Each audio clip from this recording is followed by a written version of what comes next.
Hi, if your benefits are getting cut or you just need to slash your grocery budget real quickly, this video is for you. If you don't know me, my name is Jessie. I'm a stay-at-home mom to 6 kids trying to live as frugally as possible so that we can pay off debt and save for the future.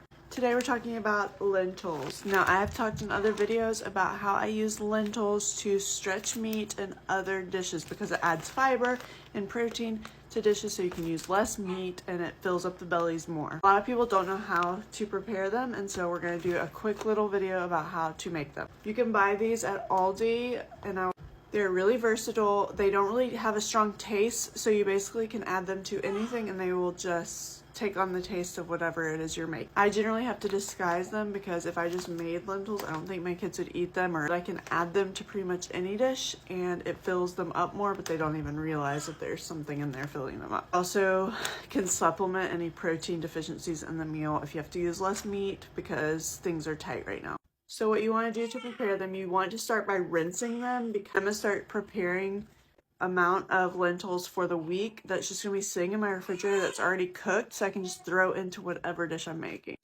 If you are making this with rice or you are going to make a soup, you don't have to cook them beforehand, but if you are going to be adding them to meat or other things that aren't going to be simmering on the stovetop for like 20 minutes, I would go ahead and cook them, and then you can have them ready to go to add to whatever meat you have.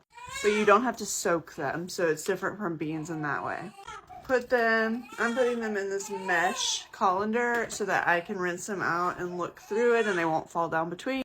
If you don't have something like this, the Dollar Tree has smaller, like handheld mesh colanders that you can get for $1.25, and that can help with rice or lentils or anything else, beans that you need to rinse before you use it, or you can just get a regular colander. You're just going to put some water in a pot on the stove, and you're going to add the lentils, and you're just going to bring that to a boil and then lower down the temperature like you would rice. You're going to let those simmer for 15 to 17 minutes to make sure they don't get mushy. You just want them to be tender. What's different about lentils than rice is that while the lentils will absorb some of the water, they don't have to absorb all of the water, so you can just drain them after you're done cooking them when they get to the desired tenderness. So it doesn't matter how much water you have in the pot.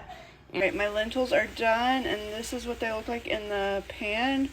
I am going to drain them to get all the excess liquid off, and then I'm going to save them in a Tupperware in my refrigerator. I am using them only as filler. I don't actually eat just like lentils. We put it into meat to stretch meat or into other foods to add a little fiber and protein. Just give me a follow if you want to follow this series about how to keep your budget super low. I'd love to have you.